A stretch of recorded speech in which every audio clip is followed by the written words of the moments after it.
আমি ডক্টর রেশমি। আজকে আপনাদের একটি পুরনো টপিক, যেটা আগেও ডিসকাস করেছি, সেটা নিয়ে আজকে আলোচনা করব।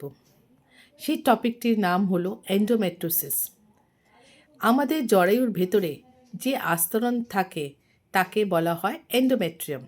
কিন্তু যখন এই আস্তরণের মতো টিস্যু জরায়ুর বাইরে, যেমন ডিম্বাশয়, ফ্যালোপিয়ান টিউব বা পেটের ভেতরে অন্য কোনো জায়গায় বেড়ে ওঠে, তখন সেটাকে আমরা বলি এন্ডোমেট্রোসিস।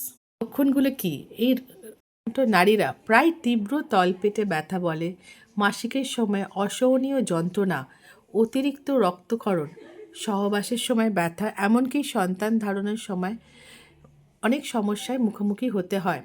দুঃখের বিষয় হলো, অনেক নারী বছর পর বছর এই ব্যথাটা সহ্য করে যায় আর এটাকে খুব স্বাভাবিক মনে করে, ভাবে এটা একটা নর্মাল ব্যাপার আর চুপ করে থাকে। ইভেন পারিবারিক লোকেরাও ভাবে এটা একটা নর্মাল ব্যাপার, কিন্তু এটা কিন্তু সঠিক নয়।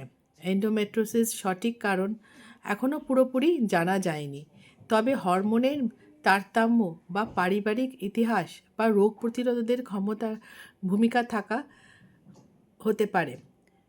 সময় মতো রোগ শনাক্ত করা খুবই দরকার।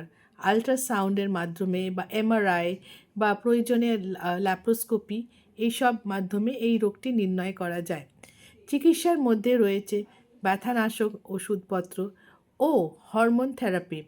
জীবনযাত্রা পরিবর্তন করতে হবে, খাবার দাবারও চেঞ্জ করতে হবে, ফাস্ট ফুড এগুলো সব অ্যাভয়েড করতে হবে। আর সবচেয়ে গুরুত্বপূর্ণ বিষয় হলো, মাসিকের তীব্র ব্যথাটা কখনোই অবহেলা করা উচিত নয়। তা শুনুন, প্রয়োজনে চিকিৎসকের পরামর্শ নিতে হবে এবং এই রোগ সম্পর্কে সচেতনতা বাড়ান। নারীর যন্ত্রণা নীরব নয়, আমাদের বুঝতে হবে, জানতে হবে এবং সময় মতো চিকিৎসা করতে হবে। ধন্যবাদ।